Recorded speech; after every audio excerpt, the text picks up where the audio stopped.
Hello everyone, నేను మీ అందరికీ ఒక మాట చెప్పాలి. సమంత మ్యారేజ్ తర్వాత సోషల్ మీడియాలో చాలా వరకు నెగటివ్ అండ్ పాజిటివ్ కామెంట్స్ వస్తూనే ఉన్నాయి, ఇంకా వస్తూనే ఉన్నాయి. ఆయన డైరెక్టర్ రాజ్ కూడా రెండో పెళ్లి ఫస్ట్ భార్యను వదిలేసాడు, ఈమెను బాగా చూసుకుంటాడో లేదో, ఈమెందుకు ఇలా చేసిందని కూడా అన్నారు. అది వాళ్ళ పర్సనల్ లైఫ్, మనం అందులో ఏది మాట్లాడకూడదు అనమాట. ఎందుకంటే ఫస్ట్ భార్యతోనే డైవర్స్ అయిపోయింది, ఆమె సపరేట్గా ఉంది, ఈయన సపరేట్గా ఉన్నారు. వాళ్ళ మధ్యలో ఏం భేదాలు వచ్చాయో ఎవరు ఏంటో మనకి తెలియదు, అది మనకు అనవసరమైన విషయం.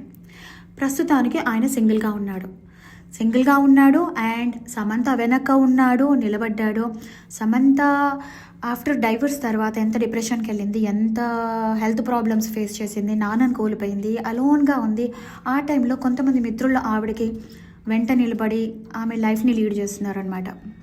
ఒంటరిగా మిగిలిపోయిన శామ్ లైఫ్లోకి రాజు రావటం, నేను ఉన్నాను అని ధైర్యం కలిగించడం అనేది చాలా సంతోషమైన విషయము. సో మనం అందరం కూడా ఆవిడని బ్లెస్ చేయాలి, కానీ ఆవిడ పర్సనల్ లైఫ్లోకి వెళ్ళి నెగిటివ్గా మాట్లాడకూడదు.